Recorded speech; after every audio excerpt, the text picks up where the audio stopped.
wabarakatuh. Waalaikumsalam warahmatullahi wabarakatuh. Selamat pagi. Pagi.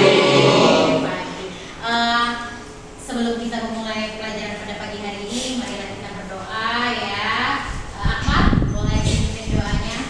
Sebelum mulai pelajaran pada pagi hari ini, mari kita berdoa menurut agama dan kepercayaan kita masing-masing. Doa mulai.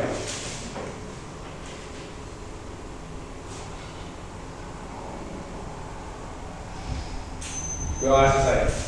Oke. Sudah siap untuk belajar hari ini? Siap. Pasti siap ya. Jadi kemarin kita kan sudah bikin yel untuk sejarah ya. Ibu mau dengar ini yel-yel sejarah kita pada pagi hari ini. Coba ya. Oke? Oke. Siap? Kelompok sejarah. Masa lalu yang Coba suaranya mana? Sekali lagi. Kelompok sejarah. masa lalu Oke, tepuk tangan.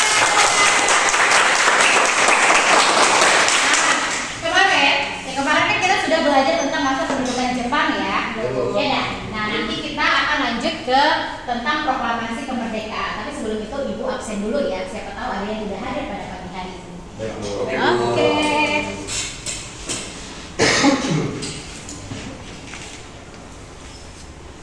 Aska. Hadir Bu. Oke. Akmal Bintang. hadir Bu. Barlian. Hadir. Denia. Hadir. Dia. Hadir Bu. Dia. Hadir Bu. Hadir. Paras. Hadir. Faza. Hadir Bu. Gilang. Hadir. Anut. Hadir. Oke. Iskia. Hadir Bu. Kalisa. Hadir Bu. Lubna. Hadir Bu. Pilom. Hadir. Rivika Sela. Hadir Bu. Kemudian Sri. Hadir Bu. Mana Sri? Oke. Stephen. Hadir Bu. Utin. Hadir Bu. Syarifah Maula. Hadir Bu. Oke. Zahra. Hadir Bu. Mana Zahra? Oke, hadir. Berarti komplit hari ini. Hadir semua ya.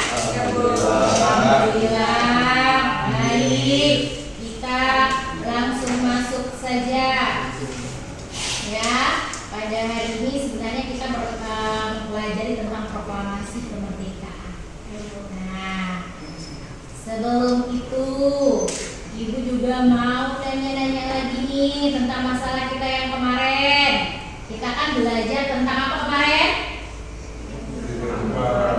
Tentang penjajahan Jepang di Indonesia. Kita sudah mempelajari tentang bagaimana Jepang masuk pertama kali ya. Nah, pertama kali Jepang masuk di kota mana kemarin? Masih ingat? Di wilayah mana? Siapa masih ingat? Di kota? Iya, di kota Tarakan. Ingat, pertama kali Jepang masuk itu di kota Tarakan di Kalimantan Timur. Jangan sampai lupa bagaimana pendudukan Jepang di Indonesia, ya kan? Apakah banyak membawakan kesengsaraan? Itu kan sebenarnya ada dampak positif dan negatif ya. Nah, ada kalau kita lihat ya, adanya kerja apa kemarin? Kerja apa? Atau kerja Romusa.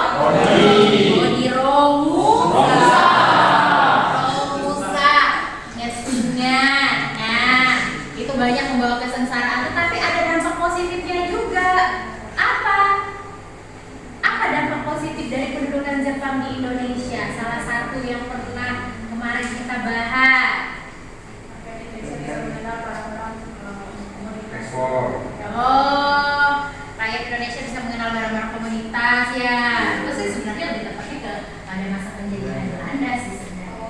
Nah, sebenarnya yang lebih tepat itu di mana orang-orang Indonesia tahu seperti apa bidang kemiliteran. Karena kan kita kan diajarkan itu dijajahnya itu kan secara militer pada saat itu. Nah, akhirnya kita diakui lah dari segi kemiliterannya, itu dampak positif. Nah, setelah itu kita mempelajari lah tentang proklamasi kemerdekaan Indonesia. Nah, coba tujuan pembelajaran pada pagi hari ini di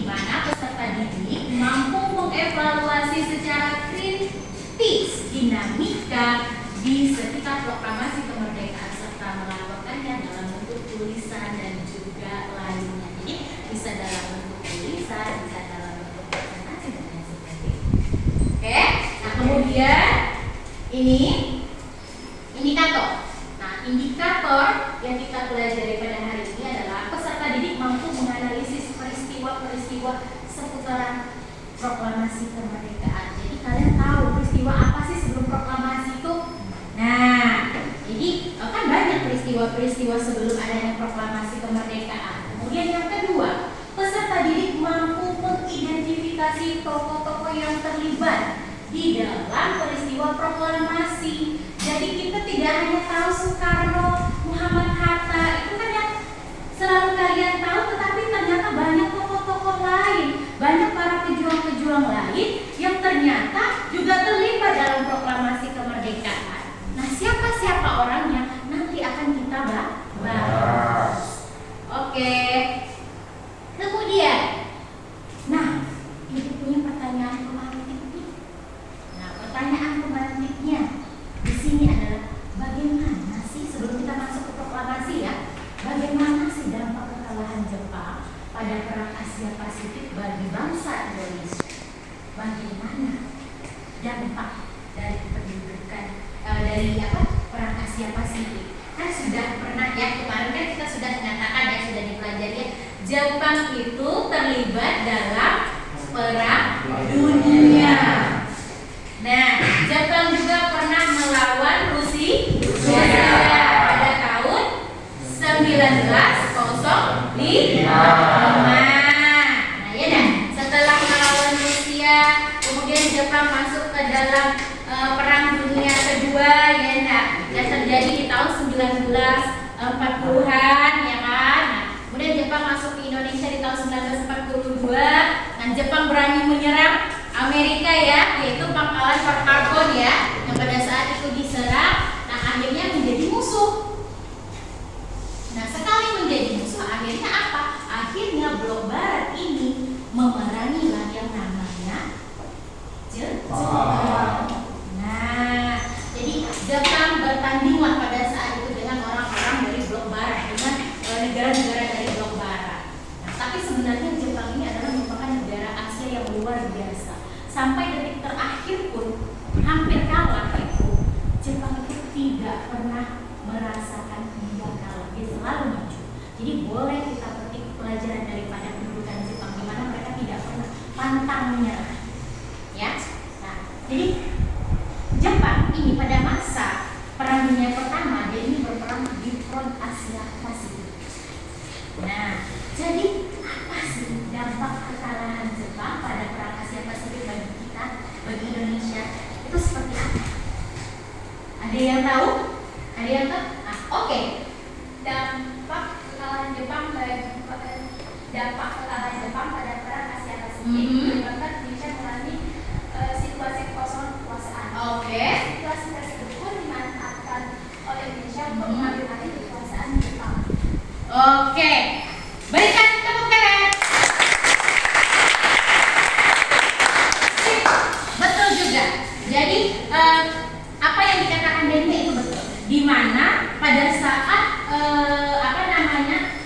Jepang hampir kalah pada saat perang Asia Pasifik, di situ sebenarnya ada kekosongan kekuasaan. Nah, di Indonesia sehingga itu yang dimanfaatkan orang Indonesia. Nah, untuk memerdekakan Indonesia. Ada yang ingin memberi tambahan lagi? Oke, Luna. Memberi tambahan kepada dunia bagi kekosongan tersebut, maka Indonesia mengambil kesempatan untuk melakukan proklamasi kemerdekaan langsung. Iya, sip, mantap.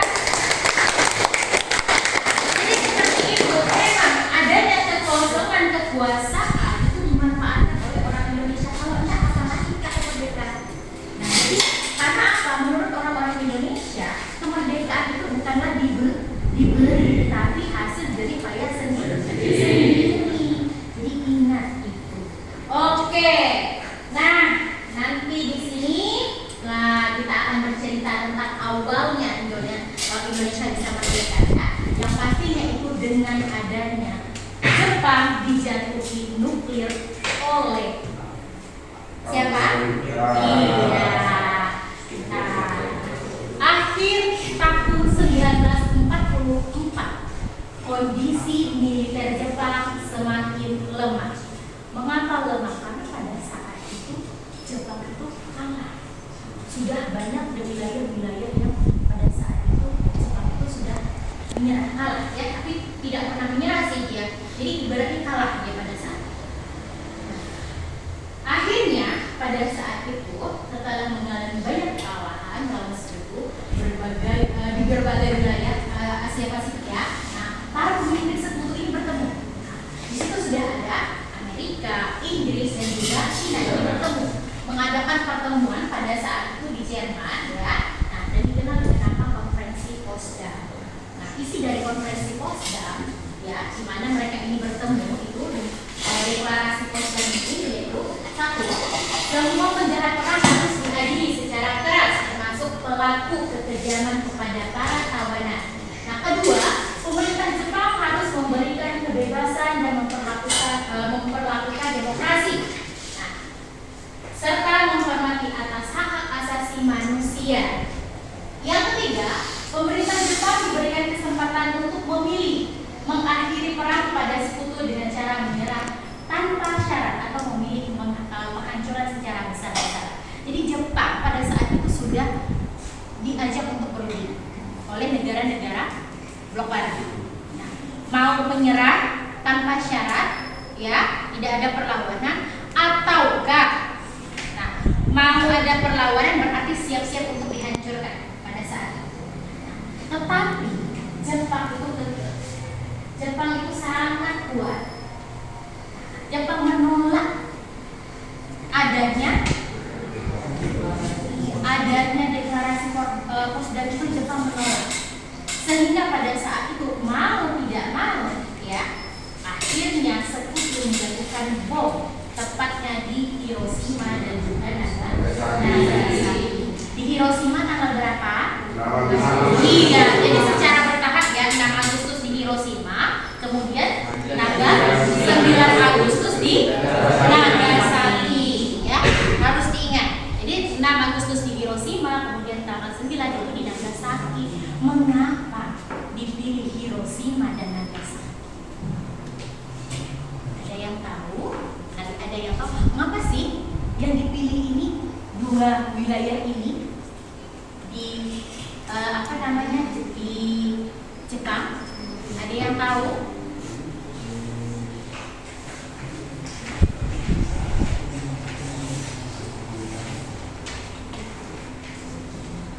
Ayo, ada yang tahu? Oke. Pusat kemiliteran Jepang. Pusat kemiliteran Jepang, betul. Jadi seperti itu, ya. Nah, ini nih. Jadi harus diingat-ingat. Jadi mengapa dipilih di Hiroshima dan Nagasaki? Pertama, ini juga merupakan pusat kemiliteran Jepang. Yang kedua apa? Yang kedua itu adalah pusat perindustrian. Nah, kalau sudah di situ dibom, itu tidak bisa apa. Nah, benar terbukti Jepang akhirnya menyerah ya, menyerahkan syarat kepada ya. Nah, jadi Jepang menyerah tanpa syarat kepada sekutu itu sekitar tanggal 14 Agustus ya. Nah, menyerah itu sekitar tanggal 14 Agustus 1945. Jepang sudah melambaikan bendera putih ya, sudah tidak bisa lagi bertahan ya setelah dijatuhi bom di Hiroshima dan juga Nagasaki.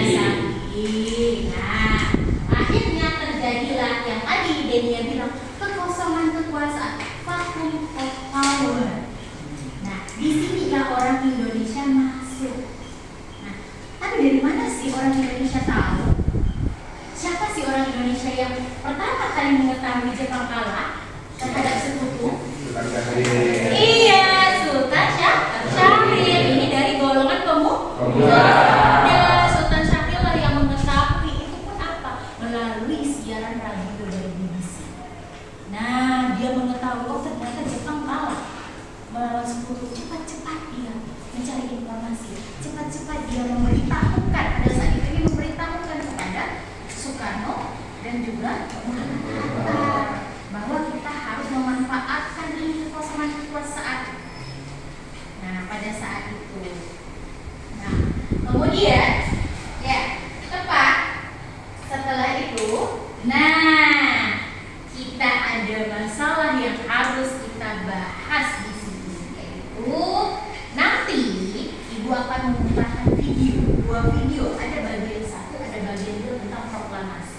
Tadi kan Ibu sudah memberikan pengantar nih, jadi kan sedikit sudah tahu ya tentang seperti apa kekalahan Jepang, kemudian bagaimana Indonesia setelah kekalahan Jepang. Kita kan memanfaatkan situasi ya. Nah, nanti di sini ada 2 video ya. 2 video ini ada bagian 1, ada bagian 2-nya. Silakan di sini kalian untuk mengamati.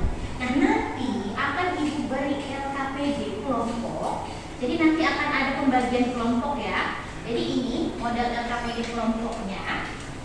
Ya, di sini nanti ditulis nama kelompok, ya, kemudian kelasnya, ya. Oke, nampak? Oke, nampak. Nah, nanti akan Ibu putarkan video. Ibu putarkan video, 2 video ini, kemudian kalian amati.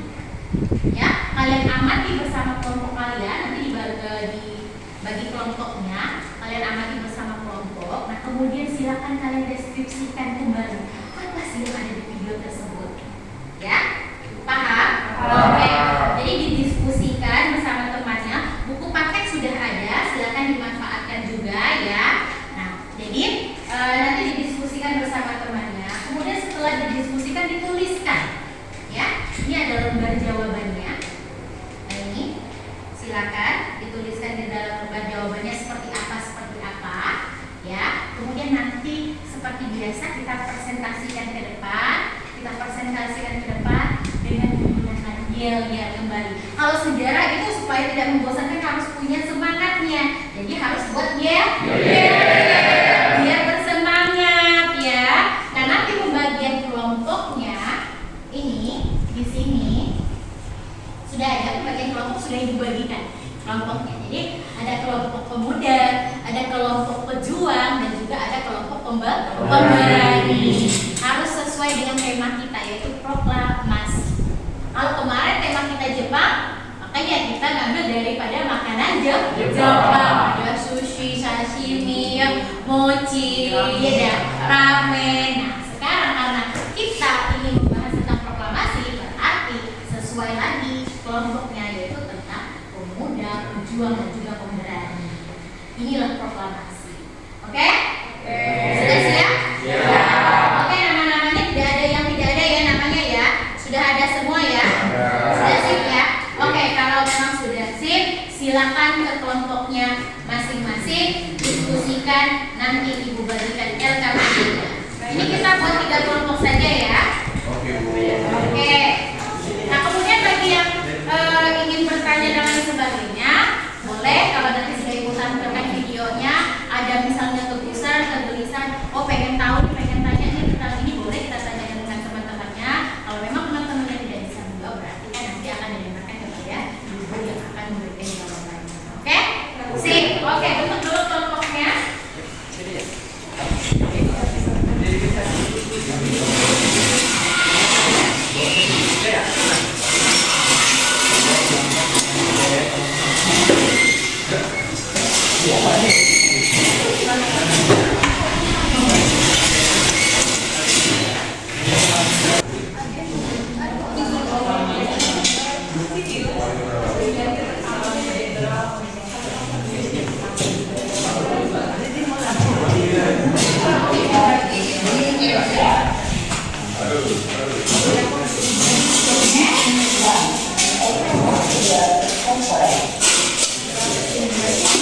Batal lagi aturan tahan hingga 36 jam. Apple Black, nutrisi lengkap, rasa enak, warna yang lembab. Pada video sejarah kali ini, kita akan membahas tentang peristiwa proklamasi kemerdekaan Indonesia. Oke, silakan didengarkan. Simak terus ya. Teman-teman, sebelum proklamasi kemerdekaan Indonesia, ada beberapa peristiwa penting yang terjadi. Di antaranya kekalahan Jepang terhadap Sekutu, janji kemerdekaan yang diberikan Jepang terhadap Indonesia, penanganan BPUPKI dan PPKI. Semua ini akan kita bahas pada pada video bagian ke-1. Selanjutnya, mulai dari peristiwa Rengas Dengklok sampai pelaksanaan proklamasi kemerdekaan Indonesia akan kita bahas pada video bagian kedua. Kita bahas satu persatu ya. Oke, di sini ya. Jadi dari video ini yang akan kita bahas adalah kekalahan Jepang terhadap Sekutu, kemudian janji kemerdekaan terhadap Indonesia yang dilakukan Jepang, kemudian setelah itu pembentukan BPUPKI dan juga PPKI ya, yaitu Dokuritsu Junbi Chosakai dan juga Dokuritsu Junbi Inka ya.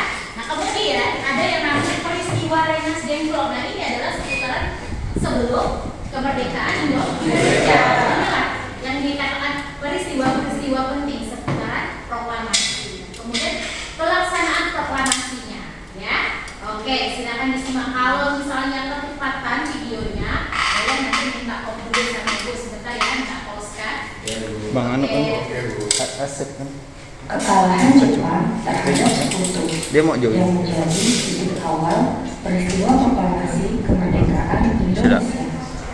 Teman-teman, Udah. sebenarnya tanda-tanda kekalahan Jepang terhadap Sekutu Masuk. sudah terlihat sejak awal tahun 1944, di mana Jepang mengalami banyak kekalahan terhadap Sekutu dalam Perang Dunia II. Saat itu, rakyat Pegang kali Indonesia mulai kehilangan kepercayaannya Rekam kali. terhadap Jepang. Namun, Awas tangan Jepang kena ingin kamera. merangkul rakyat Indonesia agar mendukungnya dalam perang melawan Sekutu. Oleh karena itu, untuk memperoleh kepercayaan dan dukungan rakyat Indonesia, pada tanggal 7 September 1944, Perdana Menteri Kunai Koiso secara resmi mengumumkan janji kemerdekaan Indonesia di kemudian hari. Nah teman-teman, untuk mensukseskan kemerdekaan Indonesia dibutuhkan persiapan yang matang karena sebagai bentuk persiapannya, maka pada tanggal 1 Maret 1945, Jepang di bawah pimpinan Letjen Umakichi Harada membentuk BPUPKI, Badan Penyelidik Usaha-Usaha Kemerdekaan Indonesia. Dalam bahasa Jepang disebut Dokuritsu Junbi Chosakai. Badan ini diketuai oleh Rajiman Widyodiningrat dan beranggotakan 60 tokoh Indonesia dan 7 tokoh Jepang. BPUPKI bertujuan untuk mempersiapkan kemerdekaan Indonesia. Tugas anggotanya adalah menyelidiki, mempelajari, dan mempersiapkan berbagai hal terkait masalah tata pemerintahan Indonesia jika kelak diberi kemerdekaan oleh Jepang. Untuk mempersiapkan kemerdekaan Indonesia, BPUPKI melakukan 2 kali sidang. Sidang pertama dilakukan pada tanggal 29 Mei sampai 1 Juni 1945 di Gedung Chousani, Jakarta, yang sekarang dikenal dengan nama Gedung Pancasila. Tujuan sidang pertama BPUPKI ini adalah untuk menentukan rumusan dasar negara. Pada hari terakhir sidang, yaitu tanggal 1 Juni 1945, dalam pidatonya, Soekarno menyampaikan rumusan dasar negara yang beliau beri nama Pancasila, yang berasal dari bahasa Sanskerta. Panca artinya 5, sila artinya dasar. Jadi Pancasila adalah 5 dasar negara. Oleh karena itu, setiap tanggal 1 Juni kita peringati sebagai hari lahir Pancasila. Teman-teman, sampai sidang pertama BPUPKI berakhir, rumusan dasar negara masih belum disepakati. Maka pada masa antara sidang pertama dan sebelum sidang kedua dibentuklah Panitia 9 yang diketuai oleh Soekarno. Pada tanggal 22 Juni 1945, Panitia 9 melakukan pertemuan. Melalui perundingan yang cukup sulit, akhirnya dihasilkan Piagam Jakarta. Teman-teman, Piagam Jakarta merupakan rancangan awal dari pembukaan Undang-Undang Dasar yang nantinya setelah direvisi menjadi pembukaan Undang-Undang Dasar 1945 yang saat ini pembacaannya menjadi agenda wajib dalam setiap upacara bendera. Selain Sampai di sini ada yang tertinggal. Udah sip? Sip ya? Berarti bisa mengikuti ya? Oke, siap. sidang kedua BPU PKI berlangsung pada tanggal 10 sampai 17 Juli 1945 dengan agenda membahas tentang rancangan Undang-Undang Dasar, wilayah NKRI, kewarganegaraan, ekonomi, bela negara, dan pendidikan. Setelah sidang kedua berakhir, BPU PKI kemudian dibubarkan karena dianggap tugasnya telah selesai. Setelah BPU PKI bubar, Jepang mengalami puncak kekalahannya terhadap Sekutu yang ditandai dengan pengoboman kota Hiroshima oleh Sekutu pada tanggal 6 Agustus 1945.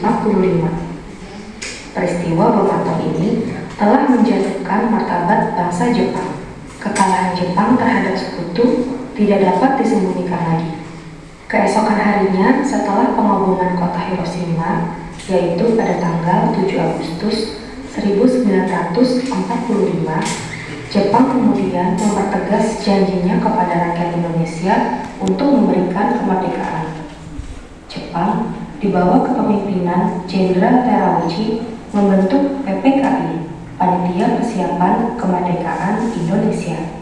Dalam bahasa Jepang disebut Dokuritsu Junbi Inkai, sebagai kelanjutan dari BPU PKI. PPKI diketuai oleh Soekarno dan diwakili oleh Muhatta. Anggotanya terdiri dari 21 tokoh Indonesia. 2 hari setelah pembentukan PPKI, yaitu pada tanggal 9 Agustus 1945, Sekutu kembali meluncurkan serangan bom atom di Jepang, kali ini di kota Nagasaki. Di hari yang sama, saat pengeboman kota Nagasaki, Jenderal Terauchi mengundang Soekarno, Muhatta, dan Rajiman Widodiningrat untuk datang ke dalam Vietnam. Teman-teman, pengeboman kota Hiroshima dan Nagasaki membuat Jepang tidak berkutik terhadap Sekutu. Sehari setelah pengeboman kota Nagasaki, berita tentang kekalahan Jepang mulai menyebar. Namun, pada saat itu, Jepang telah menyita seluruh radio milik rakyat Indonesia agar berita tentang kekalahan Jepang yang disiarkan dunia tidak didengar oleh rakyat Indonesia. Lalu, bagaimana berita tentang kekalahan Jepang ini bisa sampai di telinga rakyat Indonesia? Beberapa orang, salah satunya seorang pemuda bernama Sultan Syahrir, sengaja menyembunyikan radio miliknya sehingga tidak disita oleh Jepang. Pada tanggal 10 Agustus 1945, Sultan Syahrir mendengar berita melalui siaran radio BBC, British Broadcasting Corporation, bahwa Jepang akan menyerah kepada Sekutu. Namun berita ini tidak Johnson Sweet Plus Rice Baby Bar, lembut bernutrisi tinggi. Wanginya bayi banget. diketahui oleh Soekarno, Muhatta, dan Rajiman karena ketiga tokoh ini sedang dalam perjalanan menuju darat Vietnam. Ketiga tokoh ini sampai di darat dan mengadakan pertemuan dengan Jepang pada tanggal 12 Agustus 1945. Dalam pertemuan itu, Jenderal Terauchi mengatakan bahwa pemerintah Jepang sudah memutuskan akan memberikan kemerdekaan kepada Indonesia kapanpun bangsa Indonesia siap. Kemerdekaan boleh dinyatakan. Pembicaraan kemudian dilanjutkan membahas tentang rancangan pelaksanaan kemerdekaan Indonesia. Di akhir pertemuan, Jenderal Terauchi memberi selamat kepada Soekarno dan Muhatta sebagai ketua dan wakil ketua PPKI. Soekarno, Muhatta, dan Rajiman kembali ke Indonesia pada tanggal 14 Agustus 1945. Sesampainya di Indonesia, Soekarno, Hatta, dan Rajiman mendengar berita tentang kekalahan Jepang terhadap Sekutu dari golongan muda. Teman-teman, pada masa itu terdapat golongan muda, yaitu para pemuda dan pelajar Indonesia yang ingin berjuang memerdekakan bangsa Indonesia tanpa melalui PPKI, sebab PPKI merupakan lembaga yang dibentuk Jepang. Sedangkan golongan tua terdiri dari tokoh-tokoh senior seperti Soekarno, Hatta, dan anggota BPUPKI serta PPKI. Pada tanggal 15 Agustus 1945, Jepang menyerah tanpa syarat kepada sekutu, dan berakhirlah Perang Dunia II. Di hari yang sama, sekitar pukul 21.30, golongan muda yang dipimpin oleh Wikana dan Darwis datang ke rumah Soekarno di Jalan Pegangsaan Timur nomor 56 Jakarta untuk mendesak Soekarno agar memproklamasikan kemerdekaan Indonesia paling lambat 16 Agustus 1945. Namun, Soekarno menolak. Sebagai ketua PPKI, Soekarno ingin melakukan musyawarah dengan seluruh anggota PPKI untuk mempersiapkan kemerdekaan Indonesia. Hal ini didukung juga oleh Hatta yang mengatakan bahwa menurut Soekarno dan Hatta, Jepang akan mengakui kemerdekaan Indonesia jika dilaksanakan oleh PPKI. Perbedaan pendapat antara golongan tua dan golongan muda ini mendorong terjadinya peristiwa Rengas Dengklok. Nah, teman-teman, sudah pernah mendengar tentang peristiwa Rengas Dengklok? Akan kita bahas di video bagian kedua. Simak terus ya. Sampai di sini sudah sip?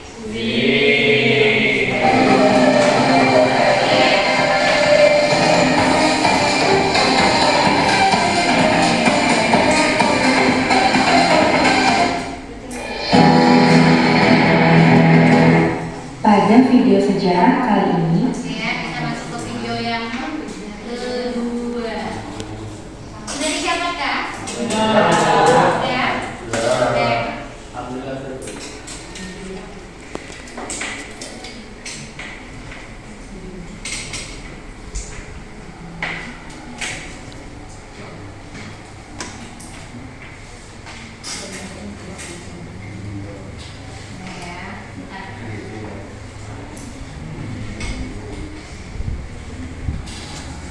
Assalamualaikum warahmatullahi wabarakatuh. Selamat datang di video sejarah Dinasti. Buat teman-teman yang baru pertama kali datang ke channel ini, jangan lupa subscribe dan nyalakan lonceng notifikasinya ya, biar ikuti video sejarah selanjutnya. Terima kasih. Pada video sejarah sebelumnya, kita sudah membahas tentang peristiwa-peristiwa penting yang terjadi sebelum proklamasi kemerdekaan Indonesia. Selanjutnya, pada video proklamasi bagian kedua ini, kita akan membahas tentang detik-detik peristiwa proklamasi kemerdekaan Indonesia. Simak terus ya. Nah, ini kita masuk ke peristiwa. Teman-teman masih ingat, sebelumnya kita sudah membahas bahwa setelah berita kekalahan Jepang terhadap sekutu menyebar, golongan muda berusaha mendesak Soekarno untuk segera memproklamasikan kemerdekaan Indonesia tanpa campur tangan PPKI, sebuah badan yang didirikan Jepang untuk mempersiapkan kemerdekaan Indonesia. Setelah didesak oleh golongan muda, Soekarno kemudian meminta Hatta untuk mengundang para anggota PPKI untuk mengadakan rapat pada pagi hari tanggal 16 Agustus 1945. Mendengar hal itu, golongan muda mulai menyusun rencana. Sekitar pukul 24 tanggal 15 Agustus 1945, golongan muda mengadakan pertemuan di Jalan Cikini nomor 21 Jakarta. Tokoh pemuda yang hadir antara lain Sukarni, Wikana, Yusuf Kunto, Hairul Saleh, dan Singgi. Mereka sepakat untuk membawa Soekarno dan Hatta keluar kota. Pada malam hari itu juga, Singgi, Sukarni, Wikana bersama dengan seorang pengemudi, penembak, dan Dr. Muwardi berangkat menuju rumah Hatta. Sesampainya golongan muda di rumah Hatta menuruti kehendak golongan muda untuk turut serta. Mereka kemudian berangkat ke rumah Soekarno dan tiba sekitar pukul 4 pagi saat Soekarno dan keluarganya sedang makan sahur. Soekarno setuju untuk ikut pergi bersama golongan muda dengan syarat istrinya Ibu Fatmawati, anaknya Guntur yang saat itu berusia 8 bulan, serta Muhatta harus ikut serta. Golongan muda mengiyakan permintaan Soekarno dan berangkat menuju luar kota ke arah timur. Teman-teman, selama perjalanan, golongan muda tetap merahasiakan tujuan rombongan ini pergi.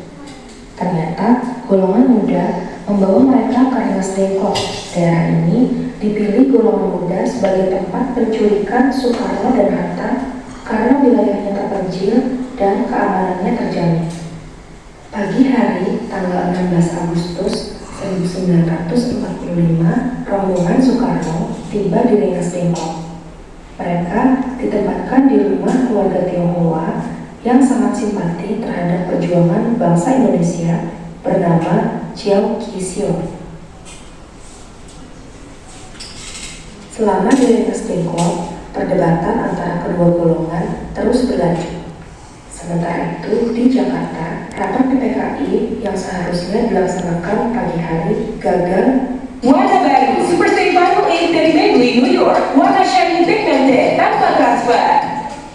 Kita Milk kental manis, nikmat creamy-nya, nempel di hati. Karena Soekarno dan Muhatta tidak ada di tempat, Ahmad Subarjo, seorang tokoh golongan tua, segera mencari keberadaan Soekarno dan Hatta. Ahmad Subarjo berhasil bersepakat dengan golongan muda dan kemudian diantar ke Rengas Dengklok. Di Rengas Dengklok, Ahmad Subarjo berjanji bahwa proklamasi kemerdekaan akan diumumkan pada keesokan harinya selambat-lambatnya pukul 12 siang. Ahmad Subarjo memberi jaminan nyawa dirinya kepada golongan muda. Dengan jaminan tersebut, malam hari itu juga akhirnya Soekarno dan Muhatta dibawa kembali ke Jakarta. Teman-teman, rombongan Soekarno dan Muhatta sampai kembali di Jakarta pada tanggal 16 Agustus 1945 pukul 23.30. Setelah mengantar pulang Ibu Fatmawati dan Guntur, Soekarno dan Muhatta tengah malam itu juga menemui Nishimura, Kepala Departemen Umum Pemerintahan Militer Jepang. Tujuannya untuk menjajaki sikapnya terhadap pelaksanaan proklamasi kemerdekaan Indonesia. Pada pertemuan tersebut tidak dicapai kesepakatan. Nishimura melarang Soekarno dan Muhatta untuk mengadakan rapat PPKI dalam rangka pelaksanaan proklamasi kemerdekaan. Nah teman-teman, pada saat itu Soekarno dan Muhatta menyimpulkan bahwa tidak ada gunanya lagi membicarakan kemerdekaan Indonesia dengan pihak Jepang. Soekarno dan Hatta kembali ke rumah Laksamana Maeda. Bersama dengan para tokoh nasionalis, Soekarno dan Hatta hari itu juga merumuskan teks proklamasi kemerdekaan Indonesia. Teman-teman, walaupun orang Jepang, Laksamana Tadashi Maeda memiliki kedekatan dengan tokoh-tokoh Indonesia dan beliau simpati terhadap perjuangan kemerdekaan bangsa Indonesia. Oleh karena itu, ia memberi jaminan keselamatan bagi bangsa Indonesia untuk merumuskan teks proklamasi di rumahnya. Setelah berbicara sebentar dengan Soekarno, Muhatta, dan Ahmad Subarjo, Laksamana Maeda kemudian undur diri untuk beristirahat dan mempersilahkan mereka untuk berunding di ruang makan rumahnya. Saat itu, perumusan teks proklamasi disaksikan oleh Miyoshi dari pihak Jepang yang merupakan orang kepercayaan Nishimura. Sukarni, Sudiro, dan BM Diah juga hadir sebagai saksi. Soekarno pertama kali menuliskan kata proklamasi, lalu ia bertanya kepada Muhatta dan Ahmad Subarjo, bagaimana bunyi rancangan pada draft pembukaan UUD. Ahmad Subarjo kemudian menyampaikan kalimat, "Kami bangsa Indonesia dengan ini menyatakan kemerdekaan Indonesia." Muhatta menambahkan kalimat hal-hal yang mengenai pemindahan kekuasaan dan lain-lain diselenggarakan dengan cara saksama dan dalam tempo yang sesingkat-singkatnya. Kemudian Soekarno menulis Jakarta 17.805 Wakil-wakil bangsa Indonesia sebagai penutup.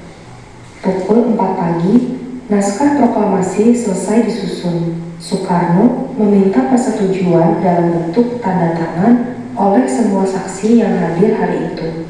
Namun, golongan muda menolak dengan alasan sebagian yang hadir saat itu adalah kolaborator Jepang. Soekarni mengusulkan agar teks proklamasi cukup ditandatangani oleh dua tokoh, yakni Soekarno dan Muhatta atas nama bangsa Indonesia. Usul Soekarni tersebut diterima. Dengan beberapa perubahan yang telah disetujui, teks tersebut kemudian diserahkan kepada Sayuti Malik untuk diketik. Pada pukul 5 pagi, tanggal 17 Agustus 1945, para tokoh pemimpin dan pemuda keluar dari rumah Laksamana Maeda. Muhatta berpesan kepada BM Diah untuk memperbanyak teks proklamasi dan menyiarkannya ke seluruh dunia. Teman-teman sudah pernah tahu, awalnya atas usul Soekarni, pembacaan teks proklamasi akan dilaksanakan di lapangan Monas atau dahulu disebut lapangan Ikada.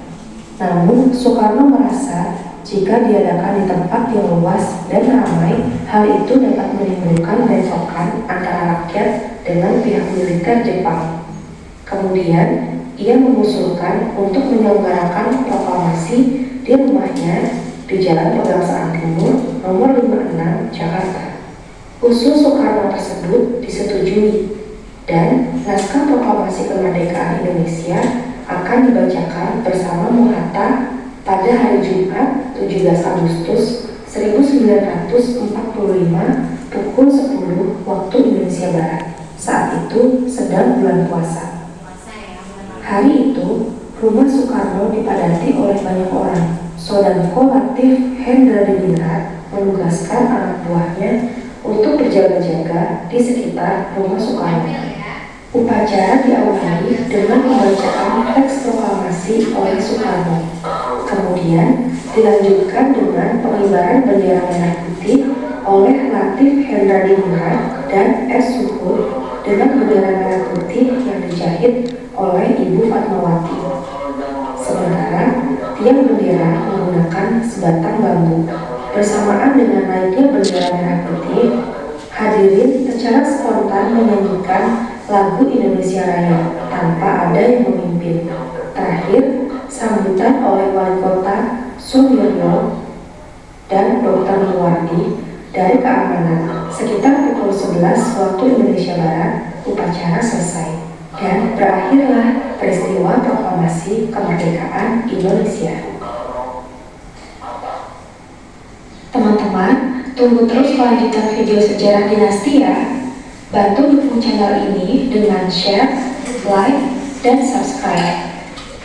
Oke, jadi di situ sebenarnya sudah muat tentang peristiwa seputaran proklamasi. Kemudian indikator kita yang kedua itu kan adanya tokoh-tokoh ya yang berperan pada sekitaran proklamasi ya. Nah itu ada di video, sudah kalian tonton, sudah dicatat, dan silakan dideskripsikan, dikembangkan lagi.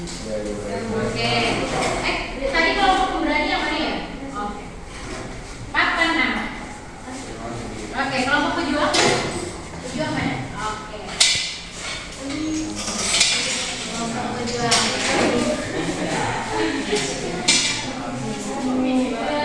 Lihat kan? Masih muda. Ya, masih muda. Oke, silakan. Ada yang tidak paham?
Jangan lupa yel-yel sejarahnya pada saat presentasi.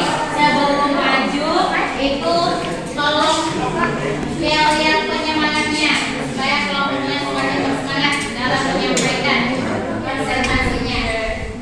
Ya.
Materi sejarah khususnya pada materi peristiwa proklamasi pada kemerdekaan Indonesia.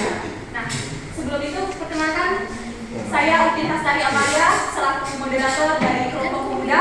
Kemudian anggota dari kelompok pemuda di sini ada saudara Sindika Sanela, Sekolah Sri Stephen Sagar, saya Oke, nah langsung saja kita masuk ke presentasi materi proklamasi kemerdekaan Indonesia. Silakan. Nah, pada bagian video yang pertama itu ada tiga permasalahan. Yang pertama, kekalahan Jepang terhadap Sekutu. Yang kedua, janji kemerdekaan terhadap Sekutu. Dan yang ketiga, pembentukan BPUPKI. Nah, yang pertama di sini kekalahan Jepang terhadap sekutu. Tanda-tanda kekalahan Jepang terhadap sekutu sudah terlihat sejak awal 1944. Pada saat itu Jepang mengalami banyak kekalahan. Oleh karena itu Jepang mulai merangkul Indonesia untuk melawan sekutu. Pada tanggal 7 September 1944, Perdana Menteri Kunai Koiso secara resmi mengumumkan janji kemerdekaan Indonesia. Untuk mensukseskan kemerdekaan Indonesia dibutuhkan persiapan yang matang pada 1 Maret 1945. Jepang di bawah pimpinan Kumai Harada membentuk BPUPKI atau Badan Penyelidikan Usaha-Usaha Kemerdekaan Indonesia. Dalam bahasa Jepang disebut Dokuritsu Juki Krosakai. BPUPKI itu diketuai oleh Jaya Ginda yang beranggotakan 60 tokoh Indonesia dan 7 tokoh Jepang yang itu tujuannya mempersiapkan kemerdekaan Indonesia.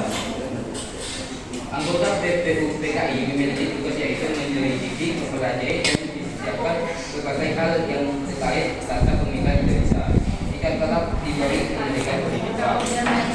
Untuk mempersiapkan kemerdekaan Indonesia, BPUPKI dilakukan beberapa sidang. Sidang pertama dilakukan pada tanggal 29 Mei sampai 1 Juni 1945. Tepatnya di Gedung Jauh Sadi Jakarta dan sekarang dikenal sebagai Gedung Pancasila. Tujuan yang pertama adalah untuk mengumumkan dasar negara Indonesia. Pada hari sidang 1 Juni 1945, dalam pidatonya Soekarno menyampaikan gagasan pengumuman dasar negara yang beliau beri Pancasila yang berasal dari bahasa Panca berarti 5 dan Sila berarti dasar. Oleh karena itu pada tanggal 21 Juni 1945 diberikan sebagai hari raya Nusantara. Sampai sidang pertama, rumusan dasar negara masih belum disepakati. Maka pada masa antara sidang 1 dan 2 dibentuk panitia 9 yang diketuai oleh Soekarno. Nah, pada tanggal 22 Juni 1945, panitia melakukan pertemuan melalui perundingan yang cukup sulit. Akhirnya dihasilkan Piagam Jakarta. Piagam Jakarta merupakan rancangan awal pembukaan Undang-Undang Dasar yang nantinya setelah direvisi menjadi pembukaan Undang-Undang Dasar 1945 yang saat ini pembacaannya menjadi agenda dalam setiap upacara bendera. Selanjutnya, sidang kedua BPUPKI berlangsung pada tanggal 10 sampai 17 Juli 1945 dengan agenda membahas rancangan Undang-Undang Dasar Wilayah Negara Kesatuan Republik Indonesia, Kewarganegaraan, Ekonomi, Bela Negara, serta Pendidikan.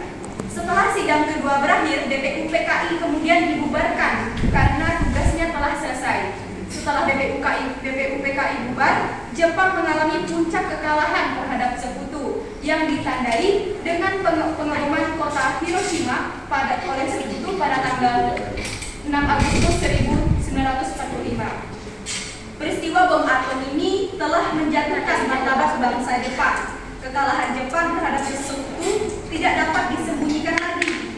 Keesokan harinya setelah pengeboman kota Hiroshima, yaitu pada tanggal 7 Agustus 1945, Jepang kemudian mempertegas janjinya kepada rakyat Indonesia untuk memberikan kemerdekaan. Jepang di bawah kepemimpinan Jenderal Terauchi membentuk PPKI atau Panitia Persiapan Kemerdekaan Indonesia. Dalam bahasa Jepang disebut Dokuritsu Junbi Inkai sebagai kelanjutan dari BPUPKI.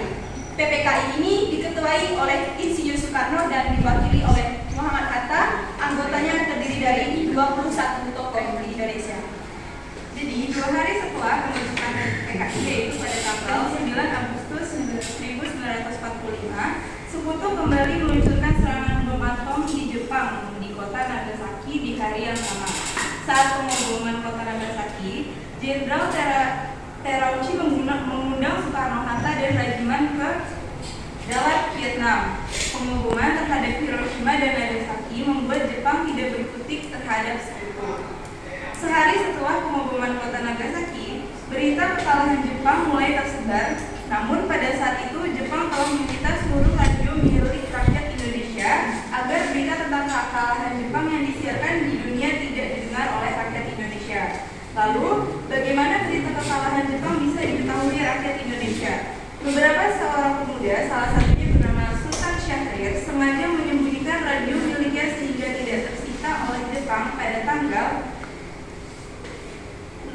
pada tahun 1945. Sultan Syahrir mendengar berita melalui siaran BBC atau British Broadcasting Company bahwa Jepang akan menyerang kepada sekutu. Namun berita ini tidak diketahui oleh Soekarno, Muhammad Hatta, dan Dr. Lajiman Widyodiningrat karena ketiga tokoh ini sedang dalam perjalanan menuju darat Vietnam. Sesampainya di darat dan mengatakan pertemuan dengan Jepang pada 12 Agustus 1945. Nah, isi pertemuannya akan disampaikan oleh Fajar. Baik, isi dari pertemuan tersebut adalah: 1. Pemerintah Jepang memutuskan akan memberikan kemerdekaan Indonesia kapanpun. 2. Kemerdekaan bangsa Indonesia boleh dinyatakan. 3. Rancangan pelaksanaan kemerdekaan. 4.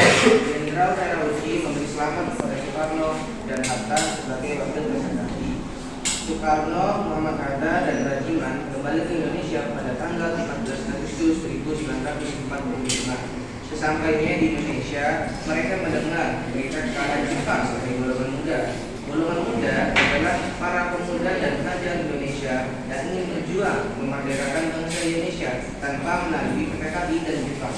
Pada 15 Agustus 1945, Jepang menyerang tanpa syarat kepada sekutu dan berakhirlah Perang Dunia Kedua. Di hari yang sama, pada waktu 21 golongan muda dan Soekarno di Jalan Pegangsaan Timur nomor 56 Jakarta untuk mendesak Soekarno agar segera memproklamasikan kemerdekaan Indonesia paling lambat tanggal 16 Agustus 1945. Soekarno mempersiapkan kemerdekaan Indonesia. Soekarno menolak karena ingin melakukan musyawarah dan seluruh anggota PKI untuk mempersiapkan kemerdekaan Indonesia. Hal ini juga didukung oleh Muhammad Hatta yang mengatakan kami tidak mau gegabah. Menurut mereka, Jepang akan mengakui kemerdekaan Indonesia jika dilaksanakan oleh PKI. Perbedaan pendapat antara golongan tua dan golongan muda yang mendorong terjadinya peristiwa Rengas Dengklok.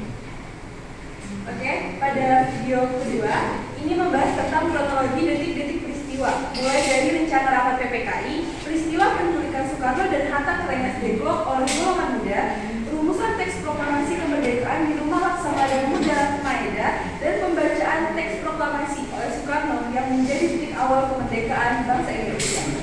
Pada malam 15 Agustus 1945, golongan muda menyusun rencana membawa Soekarno dan Hatta keluar kota setelah rapat pagi tanggal 16 Agustus 1945. Mereka berhasil meyakinkan Soekarno dengan perlindungan khusus terkait keluarganya, dan golongan muda bernama Soekarno dan Hatta berangkat pada pukul 4 subuh. Pada pagi 16 Agustus 1945, rombongan Soekarno dan Hatta dibawa oleh golongan muda tiba di Rengas Dengklok yang dipilih karena wilayah kecil dan aman. Di sana, perdebatan antara kedua golongan terus berlanjut. Sementara di Jakarta, rapat PPKI gagal karena ketidakhadiran Soekarno dan Hatta. Malamnya, tanggal 16 Agustus 1945, Soekarno dan Muhammad Hatta setelah jaminan nyawa dari Ahmad Sudarjo kembali ke Jakarta. Namun, pertemuan dengan Hashimura dan pemerintah militer Jepang tidak mencapai kesepakatan. Mereka melarang mengadakan rapat PKI untuk pelaksanaan proklamasi kemerdekaan. Nah, lanjut, Soekarno dan Hatta bersama tokoh nasionalis merumuskan teks proklamasi kemerdekaan Indonesia di Rumah Laksamana Maeda yang memberikan jaminan keselamatan dan simpati terhadap perjuangan kemerdekaan. Perumusan teks tersebut disaksikan oleh perwakilan Jepang dan saksi Indonesia. Soekarno menulis teks proklamasi kemerdekaan Indonesia yang disusun bersama Muhammad Hatta dan Ahmad Sudarjo setelah selesai pada pukul 4 subuh. Golongan muda menolak tanda tangan semua saksi dan Soekarno mengusulkan agar hanya Soekarno dan Muhammad Hatta yang menandatangani atas nama bangsa Indonesia. Setelah disetujui, teks proklamasi diserahkan kepada Suyati Malik untuk diketik pada tanggal diketik pada tanggal 17 Agustus 1945 pukul 5 pagi. Soekarno mengusulkan pembacaan proklamasi di rumahnya bukan di lapangan Monas untuk menghindari pembentrokan, dan naskahnya akan dibacakan bersama Muhammad Hatta pada tanggal 17 Agustus tepatnya Jumat 1945 pukul 10 waktu Indonesia Barat. Nah, sebelum kami mengakhiri presentasi kami kali ini, jika ada penyampaian kami masih kurang jelas silahkan untuk bertanya. Kami silakan ya, kalian untuk Ayo, satu kelompok boleh satu pertanyaan. Jadi yang mana yang memang kalian tidak paham ya. silakan. Oke. Aska dari kelompok. Apa dampak dari larangan rapat PPKI pada malam 16 Agustus 1945 terhadap proklamasi kemerdekaan Indonesia? Oke, mulai dibangun dulu, dicatat ya pertanyaannya. Kalau ada yang mau bertanya lagi silakan. Boleh.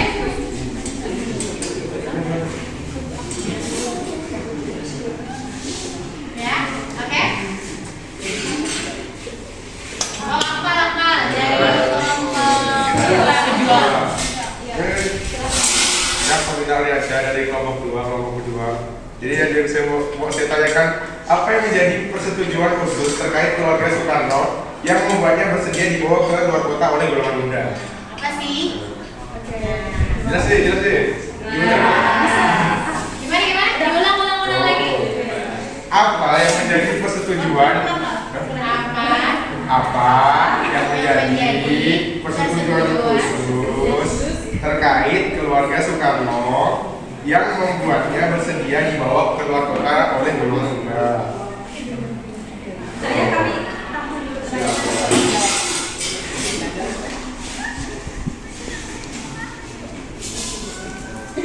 Tadi ada kompromi.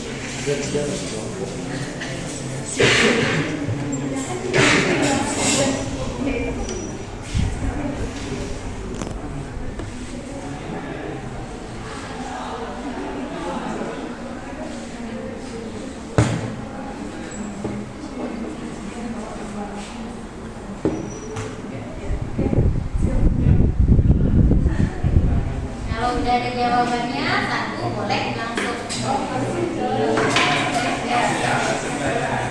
Oke, sebelumnya terima kasih atas pertanyaannya buat kelompok 3 yang kelompok ini. Tadi kan pertanyaan itu dampak dari larangan rapat PPKI pada malam 16 Agustus 1945 terhadap proklamasi kemerdekaan. Jadi larangan dari rapat tersebut oleh Nishimura menghambat pelaksanaan proklamasi kemerdekaan. Nah, hal tersebut memaksa Soekarno dan Hatta kembali ke Jakarta tanpa mencapai kesepakatan apapun. Ya, jawaban dari kami. Sudah sesuai ya? Sudah jelas, sudah paham? Oke. Sip, ke pertanyaan selanjutnya sudah disiapkan atau belum? Sudah.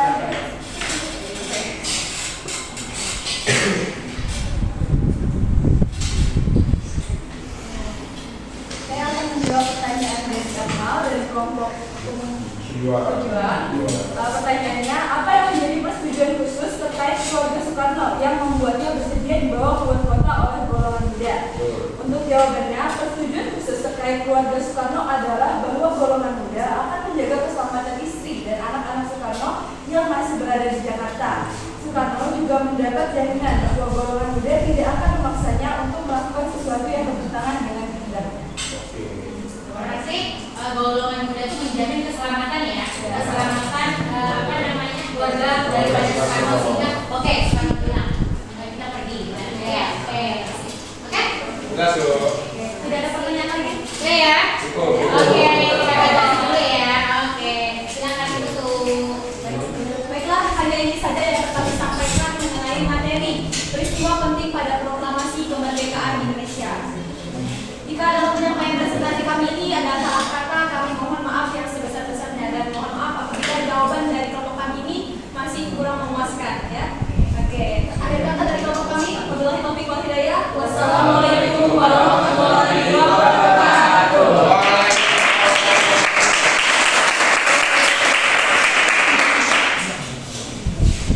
Oke, kelompok 2 lanjut secara ringkas ya.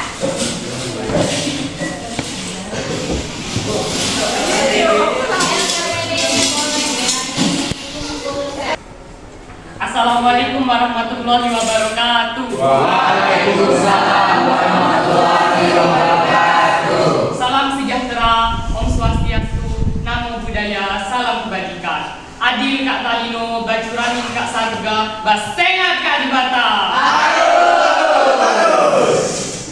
Ada pepatah tak kenal maka tak sayang. Oleh sebab itu, perkenalkan, nama saya Berdiri Respati Wijaya dan rekan saya Aku lebih bakal Indonesia. Dia ada Sanisa Sadra, Kusna Azura, Kalisa Nusabila, Kanan Azawa. Dan saya Iskiri Modi. Dan jadi kawan-kawan, untuk kita langsung memulai inti topik pada hari ini agar kita lebih bersemangat, jadi kita akan melakukan yel-yel terlebih dahulu.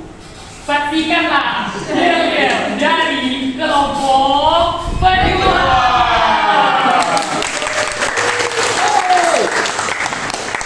1, 2, 3. Kelompok apa yang paling keren? Pejuang. Kelompok apa yang paling hebat? Pejuang. Di sini ada 7 rakyat bangsa yang siap berjuang untuk negara. Siapa kita? Kelompok pejuang. Siapa kita? Kelompok pejuang. Kelompok pejuang.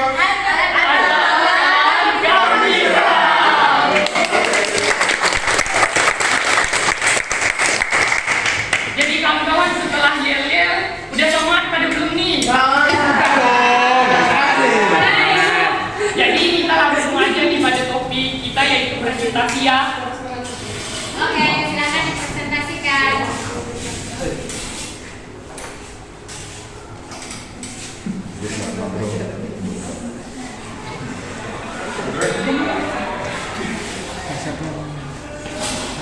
Jadi kawan-kawan, presentasi pertama akan dijelaskan oleh Akmal Bintang.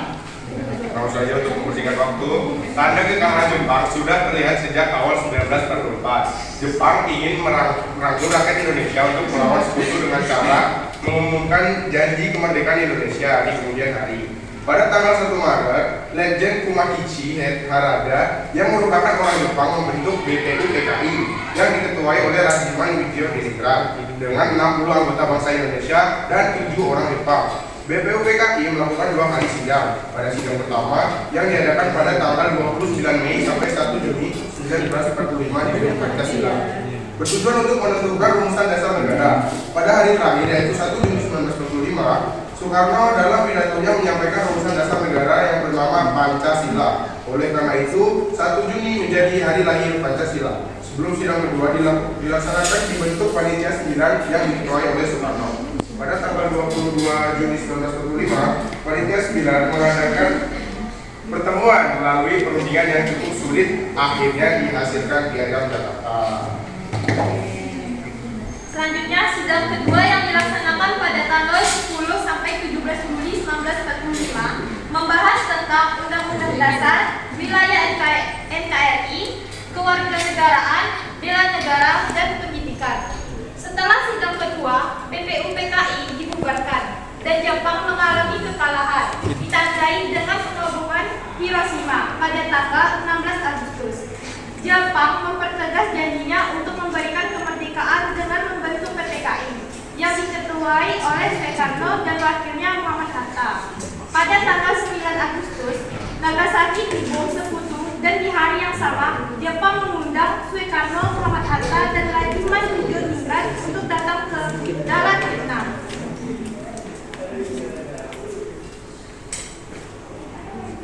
Jepang menyita radio milik rakyat Indonesia agar mereka tidak mendengar berita kekalahan Jepang, namun ada pemuda bernama Sultan Syahrir menyembunyikan radio miliknya sehingga tidak disita. Kemudian Sultan Syahrir mendengar berita kekalahan Jepang dari radionya. Soekarno, Hatta, dan Rajiman tidak tahu beritanya karena sedang dalam perjalanan menuju darat Vietnam. Tanggal 12 Agustus terjadi pertemuan dengan Jepang di darat Vietnam. Jepang mengatakan siap memberikan kemerdekaan kepada Indonesia kapanpun. Mereka kembali ke Indonesia pada tanggal 14 Agustus dan mendengar bahwa Jepang telah mengalami kekalahan. Pada tanggal 15 Agustus, Jepang menyerah kepada sekutu dan berakhirlah Perang Dunia II. Golongan pemuda mendesak Soekarno untuk memproklamasikan kemerdekaan paling lama tanggal 16 Agustus. Soekarno menolak karena ingin bermusyawarah terlebih dahulu dengan anggota PPKI dan disetujui oleh Muhammad Hatta. Alasan Soekarno menolak karena jika melalui PPKI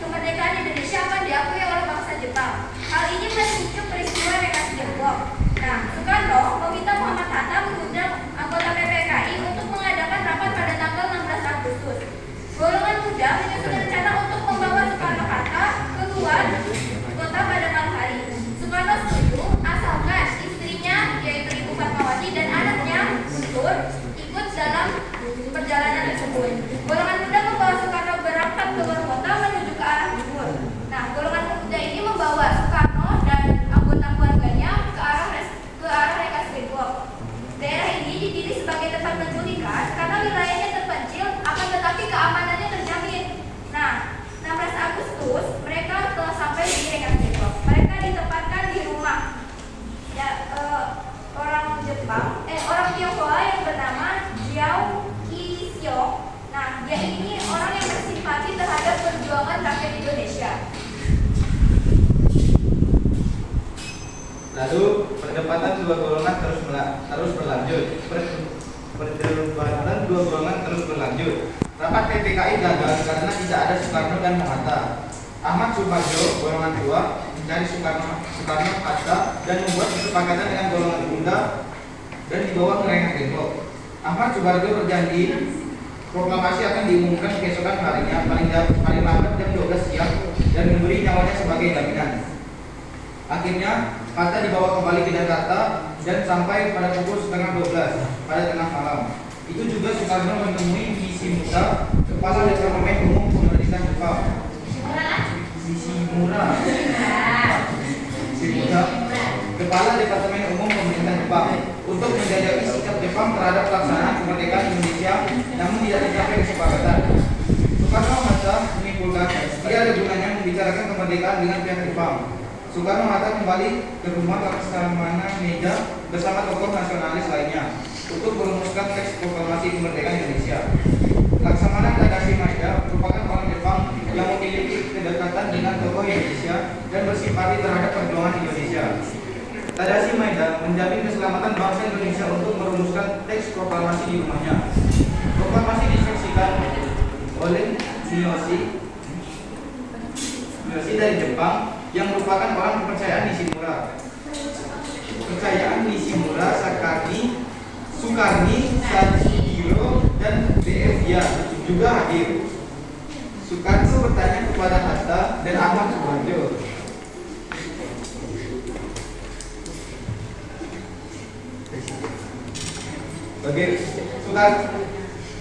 Soekarno bertanya kepada Hatta dan Ahmad Subarjo bagaimana bunyi rancangan pada draft pembukaan Undang-Undang Dasar.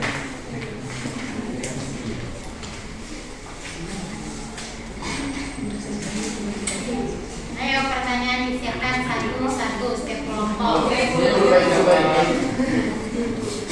Nah, selanjutnya oleh Ahmad Subarjo menyampaikan kalimat, kami bangsa Indonesia dengan ini menyatakan kemerdekaan Indonesia. Muhammad Hatta menambahkan kalimat, hal-hal yang mengenai pemindahan kekuasaan dan lain-lain diselenggarakan dengan seksama dan dengan tempo yang sesingkat-singkatnya. Dilanjutkan oleh Soekarno dengan menulis Jakarta 17 Agustus 1945 wakil bangsa Indonesia. Soekarno meminta persetujuan dalam bentuk tanda tangan oleh semua saksi yang hadir, yaitu golongan muda. Menolak karena yang hadir sebagian adalah kolaborator Jepang. Soekarno mengusulkan agar teks proklamasi cukup ditandatangani oleh dua tokoh, yaitu Soekarno dan Muhammad Hatta atas nama bangsa. Teks tersebut diserahkan kepada Sayuti Moling untuk diketik. Muhammad Hatta berpesan kepada BM Dia untuk memperbanyak teks proklamasi dan mengirimkannya ke seluruh Indonesia. Awalnya, Soekarno mengusulkan pembacaan teks proklamasi di lapangan Monas, akan tetapi ditolak oleh Soekarno karena dapat menimbulkan bentrokan rakyat dengan pihak peningkat Jepang. Soekarno pun mengusulkan agar dilaksanakan di rumahnya, yaitu Jalan Gagasan Timur nomor 56 Jakarta, hingga disetujui oleh beberapa pihak. Pembacaan pun dilakukan pada hari Jumat saat bulan puasa pada pukul 10 waktu Indonesia Barat. Sudancho Lintif Hidra Dimirat menugaskan anak buahnya untuk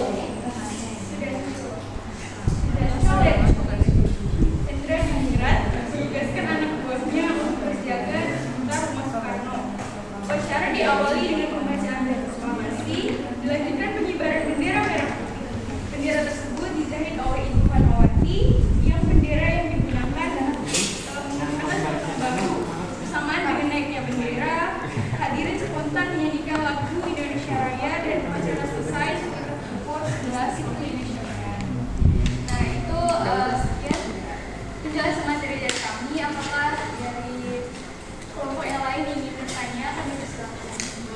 Oke, langsung. Perkenalkan, saya Sarifah Maulani, saya dari kelompok 3 ingin bertanya, kenapa Soekarno tidak menyetujui pembacaan teks proklamasi diadakan di lapangan Monas atau lapangan Ikada?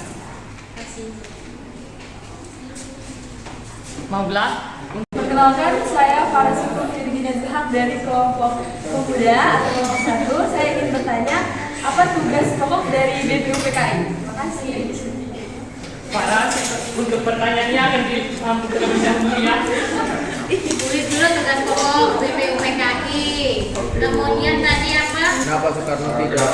Nah, mengapa Soekarno tidak menyetujui pembacaan teks proklamasi di lapangan Monas?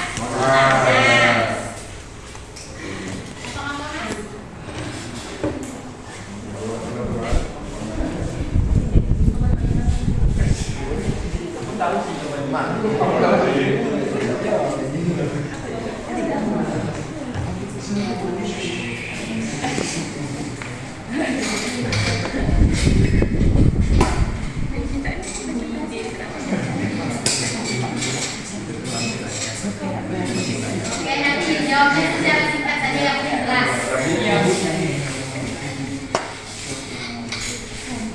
Oke.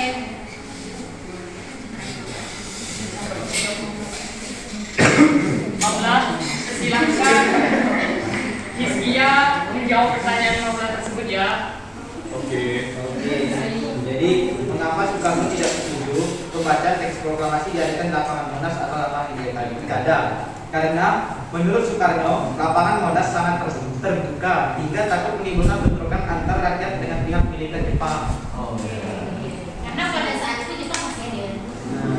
Jepang masih ada. Jadi untuk menghindari bentrokan, apalagi masa kita ramai ya. Nah, akhirnya pindah nama ke Rumah di sini Soekarno.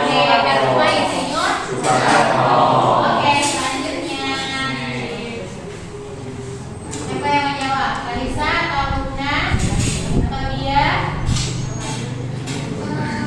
Izin menjawab, Paras dari kelompok pemuda bahwa tugas pokok BPUPKI adalah merumuskan dasar negara dan konstitusi bagi bangsa Indonesia yang merdeka. Terima kasih. Jadi tugas pokoknya itu pada saat itu ya, karena BPUPKI itu bentuk yang pertama.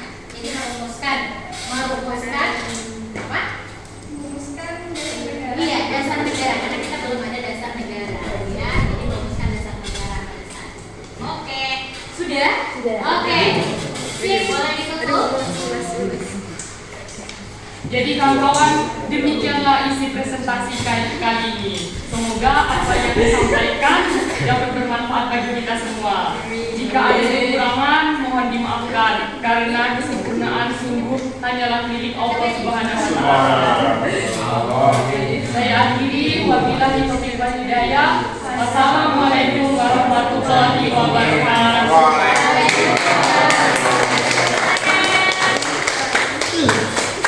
Oke, kelompok 3 yang terakhir maju. Silakan. Ya, nanti mengasih kesimpulan kemudian kita diskusi.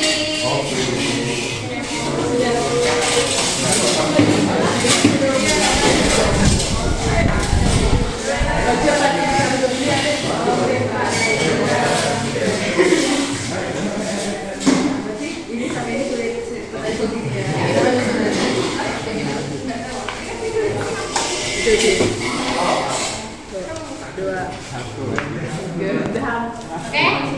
3 udah. Silakan. Boleh. Mohon perhatian ya. Ya, mohon perhatian. Selamat pagi semuanya. Pagi. Assalamualaikum warahmatullahi wabarakatuh.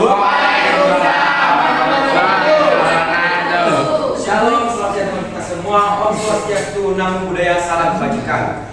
Adil kata lino, bacurami kasarungan, basengan kak jubata. Sebelum kami melanjutkan ke presentasi kami, yaitu membacakan narasi tadi, kami akan memulai dengan yel-yel. Tetapi giliran kami ini berbeda dari kalian semua. Kami ini beda. Karena giliran kami ini tidak ada nyamannya. Jadi kita mulai saja ya. Gas. Sudah siap? Ya. Pemberani, kelompok pemberani. Tidak ada takut. Sekali lagi, pemberani. Siap dalam kondisi apapun. Pemberani, pasti. Berani.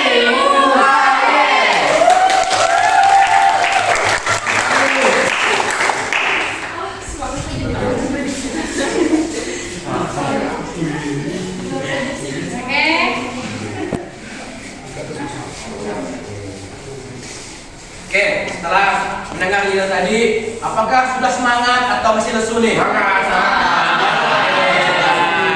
Kalau udah semangat nih, berarti nyaman lah ya kalau nangkap segala materi-materi ini. Iya, betul. Oke. Baiklah, akan kami lanjutkan. Silakan. Oke. Seperti yang kita ketahui, sebelum menyatakan kemerdekaannya, ada banyak peristiwa penting yang terjadi sebelum tanggal 17 Agustus 1945. Yaitu, ada 5 peristiwa penting yang terjadi menjelang proklamasi kemerdekaan Indonesia.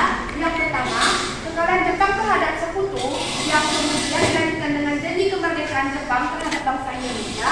Dan yang ketiga, pembentukan BPUPKI dan PPKI, peristiwa Rengas Dengklok, serta pelaksanaan proklamasi kemerdekaan. Oke, yang pertama, kekalahan Jepang terhadap Sekutu menjadi titik awal peristiwa proklamasi kemerdekaan Indonesia. Tanda-tanda kekalahan Jepang terhadap Sekutu sudah terlihat sejak awal 1944, yang dimana saat itu Jepang mengalami banyak kekalahan. Sejak saat itu, rakyat Indonesia mulai kehilangan kepercayaan terhadap Jepang. Lalu kemudian bangsa Jepang berusaha untuk menarik simpati rakyat Indonesia lagi agar dapat membantu dalam melawan Sekutu. Pada tanggal 7 September 1944, Perdana Menteri Koiso secara resmi mengumumkan janji kemerdekaan kepada bangsa Indonesia. Untuk menyukseskan kemerdekaan Indonesia, pasti diperlukan segala sesuatu disiapkan dengan matang. Oleh karena itu, pada tanggal 1 Maret 1945, Jepang membentuk BPUPKI atau Badan Penyelidik Usaha Kemerdekaan Indonesia dengan bahasa Jepangnya yaitu Dokuritsu Jundi Kosaku, yang diketuai oleh Rajiman Medio Diningrat. Tujuan dari BPUPKI sendiri ialah untuk mempersiapkan kemerdekaan Indonesia dengan beranggotakan 60 tokoh Indonesia dan 7 tokoh Jepang.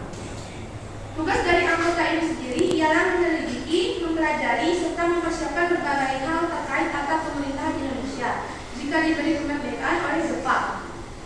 BPUPKI melakukan sidang perdana pada tanggal 29 Mei sampai 1 Juni 1945 dengan membahas rumusan dasar negara dan menetapkan 1 Juni 1945 sebagai hari lahir Pancasila.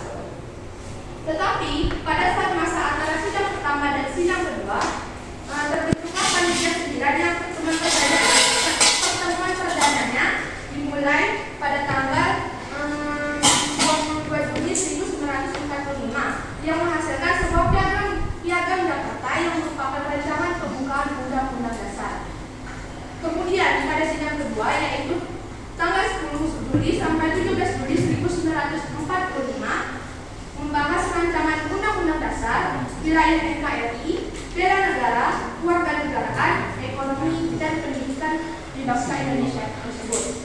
Setelah itu, BPUPKI dibubarkan karena dianggap tugasnya telah selesai yang disusul kekalahan Jepang terhadap Sekutu karena pengeboman kota Hiroshima oleh Sekutu pada 6 Agustus 1945. Keesokan harinya, Jepang mempertegas janji kemerdekaannya dengan membentuk PPKI atau Panitia Persiapan Kemerdekaan Indonesia dengan bahasa Jepangnya yaitu Dokuritsu Jundi Kosaku yang diketuai oleh Insinyur Soekarno dengan wakilnya yaitu Muhammad Hatta, serta terdiri dari 21 tokoh Indonesia. 2 hari setelah itu, Sekutu kembali meluncurkan serangan bom atom di Jepang, tepatnya di kota Nagasaki, yang membuat Jepang tidak berkutik terhadap Sekutu dan membuat Jepang harus menyita semua radio rakyat Indonesia karena berita kekalahan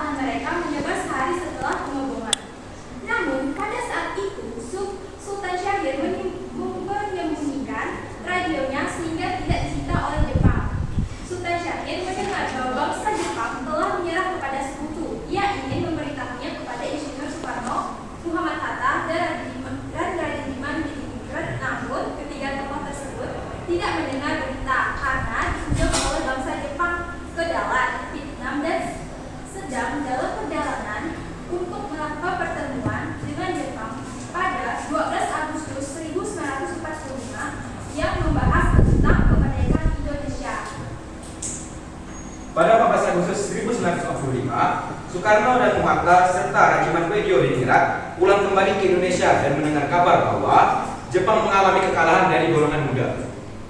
Kemudian golongan muda mendesak proklamasi kemerdekaan Indonesia untuk segera diumumkan, tetapi para golongan tua menentangnya karena jika ingin memproklamasikan kemerdekaan Indonesia itu harus diakui oleh negara lain. Karena perbedaan pendapat ini, golongan muda berinisiatif menculik Soekarno dan Muhammad Hatta ke Rengas Dengklok pada 16 Agustus 1945. Kemudian Ahmad Subarjo melakukan negosiasi kepada golongan muda dengan jaminan nyawanya untuk membebaskan Soekarno dan Hatta. Ahmad Subarjo mengatakan bahwa akan memproklamasikan kemerdekaan Indonesia selama-lamanya pada pukul 12 siang keesokan harinya, yaitu pada tanggal 17 Agustus 1945. Masih di hari yang sama, pada tanggal 16 Agustus 1945, Soekarno dan Hatta serta rombongan mereka dibebaskan kembali dan pulang ke Jakarta untuk mengantar Ibu Fatmawati dan Guntur ke rumahnya. Setelah mengantar Ibu Fatmawati dan Guntur pulang ke rumah, Soekarno dan Hatta tengah malam itu juga mendatangi kediaman Nishimura untuk membahas pelaksanaan proklamasi kemerdekaan Indonesia. Nishimura melarang Soekarno dan Hatta untuk melakukan pertemuan PPKI dengan membahas pelaksanaan proklamasi kemerdekaan Indonesia. Karena pertemuan dengan Nishimura dianggap tidak menghasilkan apapun. Soekarno dan Hatta menganggap bahwa tidak ada gunanya lagi membahas kemerdekaan Indonesia dengan pihak Jepang. Soekarno dan Hatta kembali ke rumah Laksamana Maeda bersama dengan para tokoh nasionalis. Soekarno dan Hatta hari itu juga merumuskan teks proklamasi kemerdekaan Indonesia. Teman-teman, walaupun orang Jepang Laksamana Tadashi Maeda memiliki kedekatan dengan tokoh-tokoh Indonesia dan beliau simpati terhadap perjuangan kemerdekaan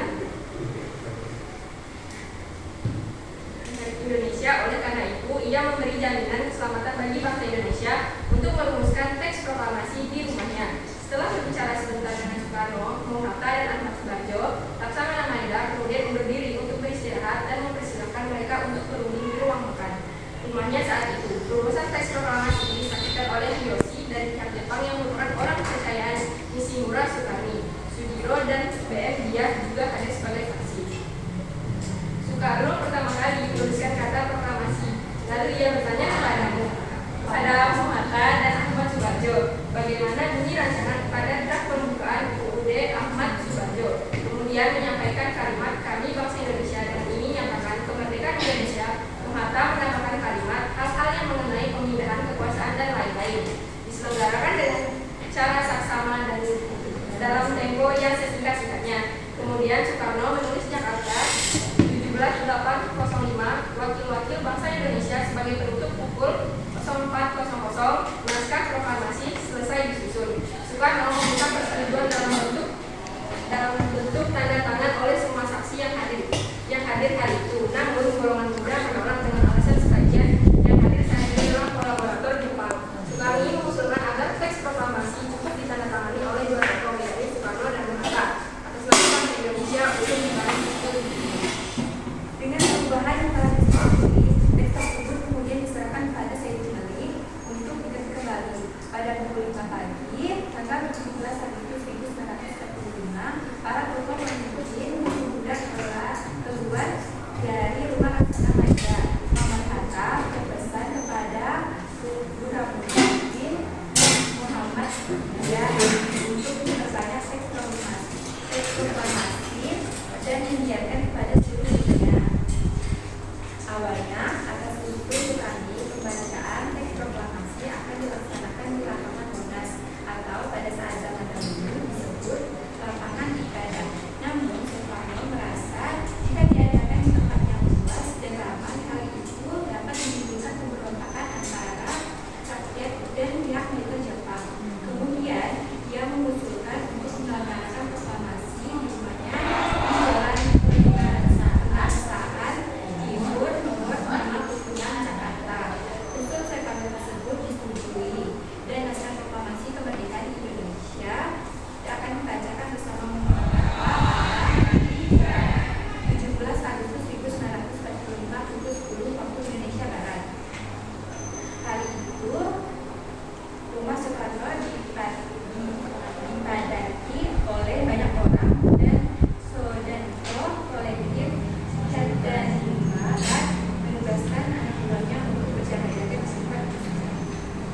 Upacara diawali dengan pembacaan teks proklamasi oleh Soekarno, kemudian dilanjutkan dengan pengibaran bendera merah putih oleh Latif Hendra dan S. Sulut dengan bendera merah putih yang dijahit oleh Ibu Fatmawati. Sementara tiang bendera menggunakan sebatang bambu bersamaan dengan naiknya bendera merah putih, hadirin secara spontan menyanyikan lagu Indonesia Raya tanpa ada yang memimpin. Terakhir sambutan oleh Wali Kota Suwiryo dan Dr. Muwardi dari keamanan sekitar 11.00 waktu Indonesia Barat. Upacara selesai dan berakhirlah peristiwa proklamasi kemerdekaan Indonesia. Itu saja presentasi dari kami. Sebelum kami menutupnya, apakah ada yang ingin bertanya? Silakan. Oke, satu orang. Kenalkan, nama saya Steven Segal dari kelompok 1, yaitu kelompok pemuda. Nah, pertanyaan sini, kenapa Jepang merahasiakan kekalahannya dari rakyat Indonesia? Baik, tanya kami campur dulu ya. Terima kasih. Ya, ini satu ya. Ada lagi? Monggo. Oh iya. Kenalkan, nama saya Bebas Sabila dari kelompok 2. Izin bertanya, mengapa ketika dipaksa para pemuda untuk menuju Alas Dengklok, Soekarno dan Muhammad Hatta tidak menolaknya?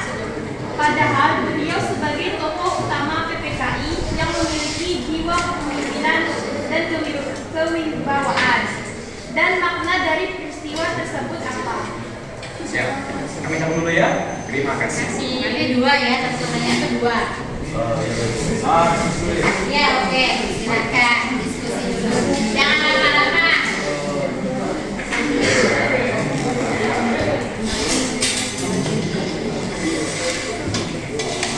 Pertanyaannya simpel dan sedikit saja. Oke, di sini nanti dibereskan kembali. Kita nanti jelaskan secara singkat dulu, bukan kesimpulan dari semuanya. Nah, kemudian nanti kita mengerjakan quizzes ya. Jadi nanti siapkan HP-nya, kan udah bergabung semua ya. Oke. Sip. Stefan izin menjawab karena Jepang khawatir apabila peristiwa melanjutkan senjata yang mereka alami dari Amerika dan seterusnya akan terjadi juga di Indonesia. Jepang masih berharap untuk menguasai Indonesia sebagai tanah airnya. Nah, udah sip. Kenapa tadi apa? Pertanyaannya? Merahasiakan. Jepang Kenapa merahasiakan. sih Jepang merahasiakan? Tadi apa kata Sri itu? Karena Jepang khawatir apabila peristiwa meluncurkan senjata yang mereka alami dari Amerika dan seterusnya akan terjadi juga di Indonesia.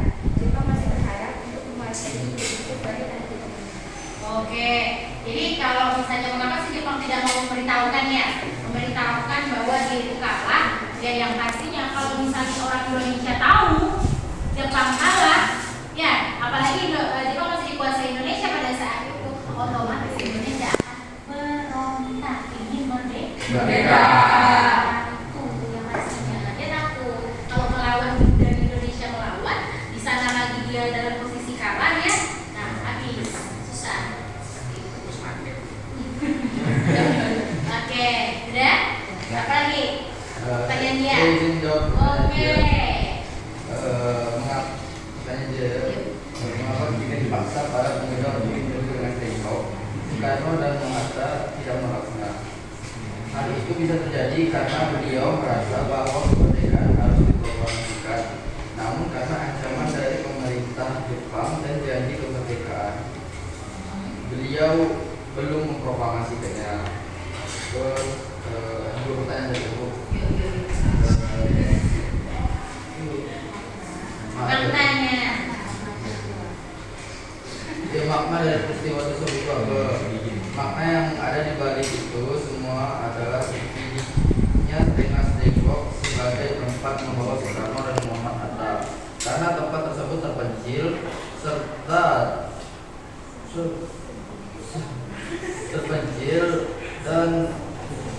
dari segi keamanan terjamin. Tujuan dari aksi penculikan tersebut adalah untuk mengamankan Soekarno dan Hatta dari pengaruh mengalami Jepang terkait pelaksanaan kemerdekaan Indonesia.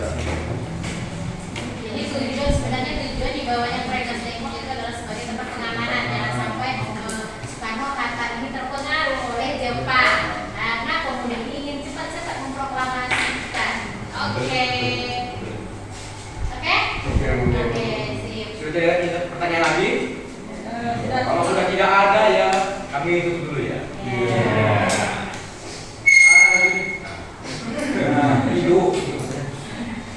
Sekian dari kami. Mohon maaf jika ada yang salah dan maaf juga jika jawaban dari kami ada yang kurang atau tidak jelas. Kami akhiri. Assalamualaikum warahmatullahi wabarakatuh. Shalom, salam sejahtera bagi kita semua. Om Swastiastu, Namo Buddhaya, salam kebajikan. Adil kata Indo, Basurami, Kasanogan, Basena, Kak Jubasa. Terima kasih.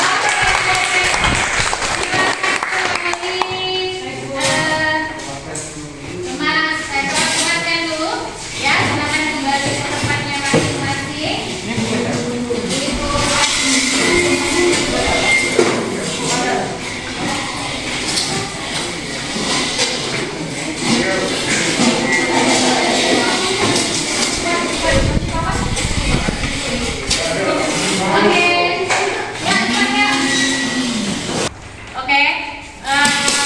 Jadi tadi sudah semua presentasi ya dengan materi yang sama, tapi mungkin ada penyampaian, setiap penyampaian kan pasti berbeda-beda. Nah, baik, jadi tujuan dari indikator kita ini kan adalah bagaimana kita harus mengetahui peristiwa-peristiwa apa saja sih seputaran proklamasi ya. Berarti kan ada peristiwa pembentukan BPUPKI atau yang dikenal dengan nama Dokuritsu Junbi Josaka. Ya, ingat pada tanggal berapa terbentuknya BPUPKI tadi?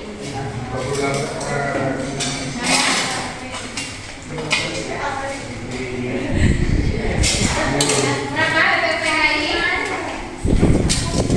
Ya, satu? Yakin dah?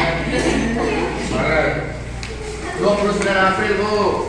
29 Mei. Sidang pertama. Ya. Terus ya. Pembentukannya tadi apa satu, Mas? Satu kali, kemudian sidang pertamanya itu yaitu tanggal 9 Mei. 29 Mei sampai 1 Juli. 29 Mei itu yang semuanya ya membahas tugas BPUPKI-nya adalah membahas dasar negara.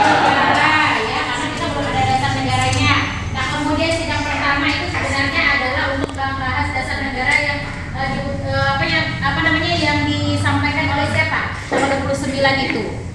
Insinyur Soekarno. Insinyur Soekarno tanggal 1 Juni. Siapa? Ahmad. Tanggal 29 Ahmad Yamin kan? Ahmad Yamin bukan. Tanggal 29 itu menyampaikan dasar-dasar rumusan dasar negara. Kemudian tanggal 31-nya itu adalah Sutomo ya. Sutomo. Nah, dalam tanggal 1 Juninya itu adalah Insinyur Soekarno. Makanya dikatakan sebagai hari lahirnya Pancasila. Ingat, BPUPKI berapa kali sidang? Itu 2 kali sidang ya. Jangan sampai lupa. Kemudian setelah BPUPKI dianggap sudah selesai melaksanakan tugasnya, kemudian dibentuk lagi PPK. PPKI dibentuk pada tanggal 18 Agustus itu PPKI pertama kali mengadakan sidang. Yang kedua tanggal 19. Ya kan? Yang ketiga itu sekitar tanggal 21 atau 22 ya. 22 Agustus ya kalau tidak salah saya. Nah, itu. Jadi BPUPKI itu ada PPKI itu atau Dokuritsu Junbi Inkai. Nah, itu adalah untuk mengesahkan undang-undang. Kemudian 3 kali bersidang pada saat itu, dan nanti akanlah dibentuk presiden wakil presiden ya. Kemudian nanti akan adanya dasar pengesahan dasar negara, kemudian pembentukan 8 provinsi dan lain sebagainya ya. Nah, kemudian ya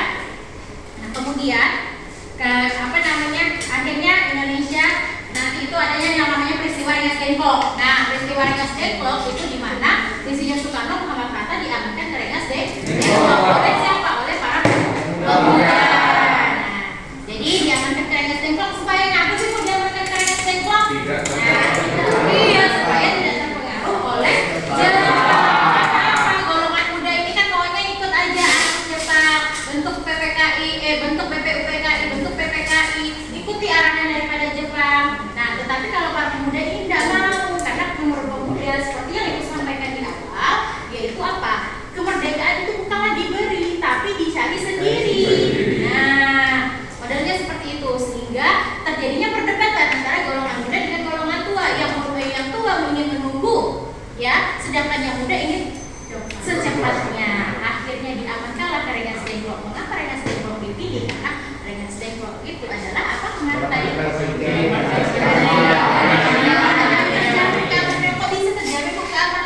Di situ ada apa? Markas daripada peta. Nah, membela tanah air itu di sana markasnya. Jadi aman, pasti aman. Soekarno Muhammad Hatta. Nah ya, setelah adanya setelah adanya peristiwa Rengas Dengklok, akhirnya yang akan memberikan jaminan itu adalah Ahmad Subarjo. Ahmad Subarjo meminta kepada para pemuda tolong bebaskan dia. Nah, kalau sudah dibebaskan baru kita membicarakan tentang proklamasi. Nah, jadi Ahmad Subarjo menjamin dengan dirinya sendiri ya, dengan dirinya bahwa harus akan secepatnya dilakukan pada saat itu.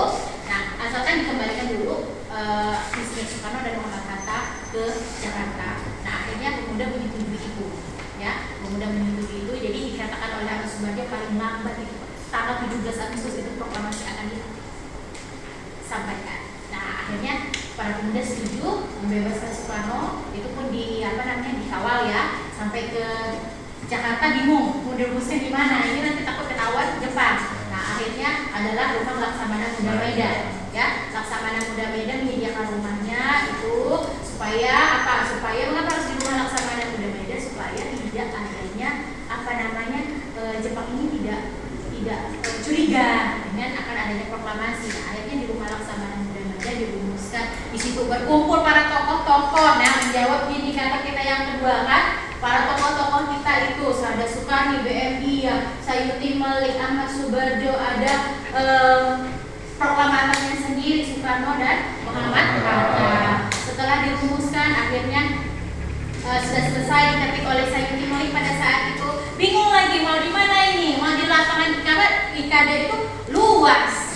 Ya, apalagi penduduk-penduduk masih ada di sana, otomatis nanti akan terjadi bentrok. Nah, jadi akhirnya ada lagi kesepakatan bahwa dilaksanakanlah di rumah Insinyur Soekarno. Nah, dilaksanakan di Jalan Pegangsaan Timur. Nah, pada saat itu Ibu Fatmawati sudah bersiap dalam menjahit bendera pusaka pada saat itu ya, bendera yang dijahit tangan sendiri oleh Ibu Fatmawati. Jadi beliau juga berperan penting dalam peristiwa proklamasi. Nah, sudah selesai. Nah, pada pagi harinya pukul 10 pagi akhirnya di rumah Insinyur Soekarno dilakukanlah pada saat itu pembacaan teks proklamasi tepat pada tanggal 17 Agustus jam 10 pagi dibacakan di depan seluruh rakyat Indonesia ya, menaikkan pengibaran bendera merah putih, kemudian penyanyian lagu Indonesia Raya secara spontan oleh rakyat pada saat itu yang menggunakan seadanya saja. Nah, di situ adalah yang mengerek bendera ya. Jadi yang menjadi dasar kita mengapa mengerek bendera itu satu cewek dua cowok itu ya itu tadi dari adanya proklamasi pada saat itu. Jadi dua cowok satu cewek di situ. Nah, perannya sudah tahu juga kan tokoh-tokohnya siapa yang mengerek bendera tadi, Suhut dan juga Latif. Iya, Latif ya. Jadi ada lagi satu sebagai cewek. Nah, kemudian Nah, jadi kemudian setelah dikibarkan ya, akhirnya proklamasi sudah disampaikan. Rakyat Indonesia pun sudah sangat berbahagia, sangat senang bahwa ini sudah selesai ini ya. Nah, akhirnya pada saat itu selesainya jam 11 ya, setelah selesai jam 11 akhirnya rakyat Indonesia pun memutuskan kemerdekaan secara bertahap oleh daerah-daerah. Nanti akan kita bahas pada pertemuan selanjutnya.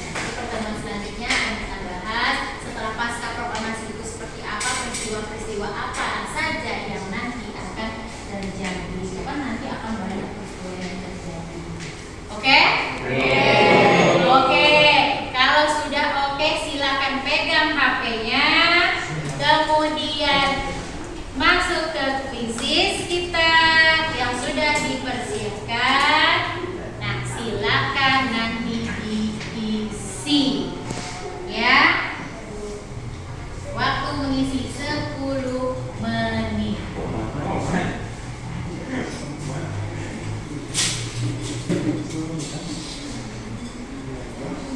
Oke ya, quizesnya masuk langsung ke quizzes.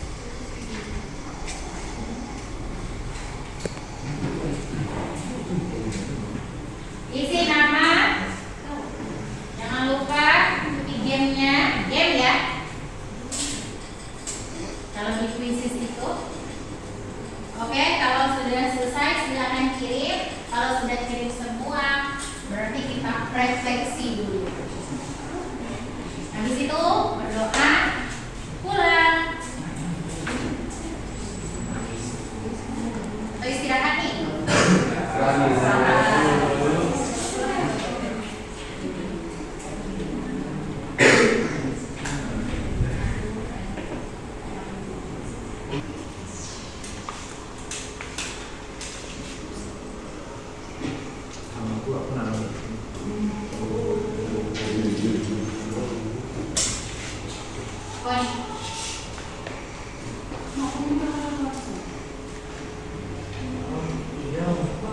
Ibu udah suruh kemana ke situ?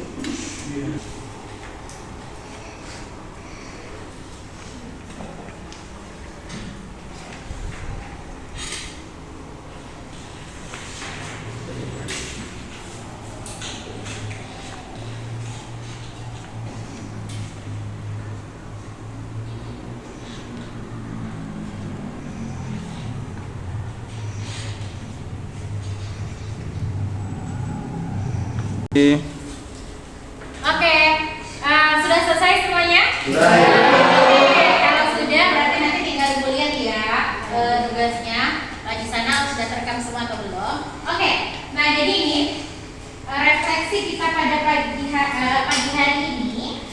Ini silakan dilihat di depan. Oke. Sudah tampil? Oke. Nah, refleksi kita pada pagi hari ini adalah apa sih manfaat yang bisa kita ambil dari pembelajaran hari ini? Coba, ada yang bisa menyampaikan? Siapa yang bisa? Apa yang bisa kita ambil dari pembelajaran hari ini tentang proklamasi? Apa? Coba sekarang. Mengetahui peristiwa-peristiwa penting sebelum terjadinya proklamasi. Oke, mengetahui yang dapat kita ambil ya. Manfaat yang dapat kita ambil ini adalah kita dapat mengetahui ya peristiwa penting sekitaran proklamasi. Apalagi? Ayo, Bapak Pemuda. Ayo, apa? Kalau yang saya ambil sih Bu, kita bisa mencontoh semangat juang kaum pemuda. Iya, Ya. kita bisa mencontoh semangat juang kaum pemuda. Bayangkan pada saat itu ya. Nah, di mana kaum pemuda itu benar-benar gagah beraninya. Yang pasti itu ingin Indonesia merdeka, mereka tidak mementingkan nyawa. Ya. Nah, kemudian apa lagi yang dapat kita petik? Yang dapat kita petik manfaatnya di mana? Kemerdekaan itu harus dicari, ya, bukan diberi. Nah, perjuangan itu harus sampai akhir. Oke? Oke. Oke.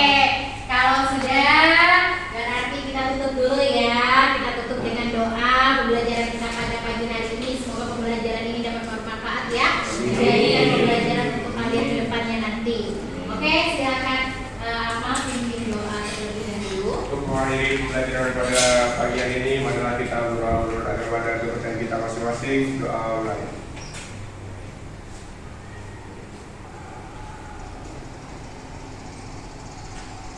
Doa selesai. Oke, Ibu akhiri dulu ya pembelajaran pada pagi hari ini. Kurang lebihnya kita sama-sama mohon maaf ya. Semoga dapat bermanfaat. Ibu akhiri, assalamualaikum warahmatullahi wabarakatuh. Waalaikumsalam.